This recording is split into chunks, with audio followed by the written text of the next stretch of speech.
get this question asked a lot, and that is, how do I know where to start fishing when I pull up to a spot? So in this video, what I did was I pulled up to a random spot and I started breaking it down at things that I like the looks of, and just as importantly, things that I don't like the looks of. So hopefully you can use this information to help you dissect an area better. So let's get right into it. So first thing that we got right here is we've got a cove back here, and then we've got a point. We got a little some sticks right there.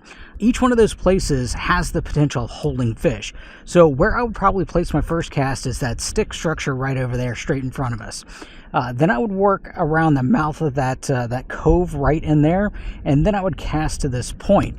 All those areas are going to be ambush points, so the fish will stage there, waiting for any bait to come by and ambush it. Now, as we go over here, if you notice, we got a lot of sand right here with not much going on. So I probably wouldn't fish that area unless there was just a ton of bait there and I saw some feeding activity.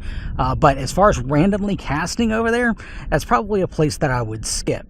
Now, moving on over to the left, if you see, we've got a grass line right there. Now, that grass line, it's a sharp break from where the grass goes into that sand. That is a great ambush spot too, especially when you see those jagged areas where you've got those inclusions that come in that grass. So those are places, they kind of act as potholes. Those are areas where fish they'll hold up in there, and any bait that swims by, they're kind of camouflaged, and they will come out there and ambush the bait there. So that's a great spot.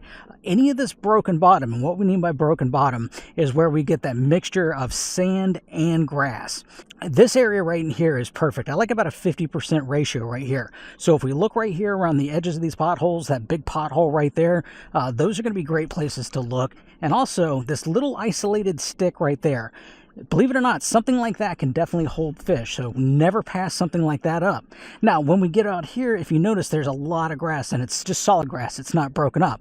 Again, I'm not really going to fish that unless I see a lot of bait or if I'm seeing specifically some feeding activity, and because there's really no specific ambush places. That's where, there's nothing there that these fish can hide in, so they're kind of out in the open. Now, fish sometimes will school in there, and you'll see them tail and stuff like that, but as far as coming through and just working an area, I'm probably not going to work that. I'm going to leave that part of it alone. Okay, so coming back to my right here, we have a little deeper area right here. It might only be 8 inches, a foot deeper than the surrounding area, but during the cooler times of the year, fish will wait out the cold nights in those places, and then during the hot parts of the year, they'll actually seek out places like that that's just a little bit deeper, that they don't have to go very far. These are places where these fish are going to hold out those more extreme times.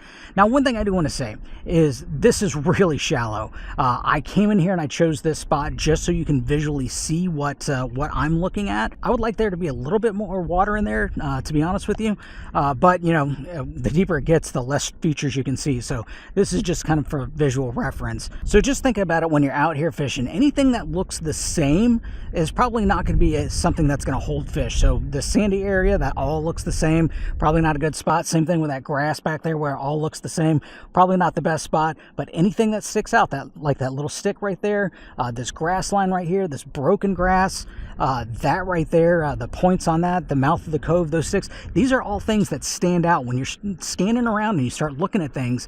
These are the things that you want to focus in on and concentrate your cast. You can definitely eliminate some water that way and get on some fish quicker. Here at Salt Strong, we just want to help people catch more fish. So what we're doing is we put together a package that's going to help you for free. We just want to show you what Salt Strong has to offer.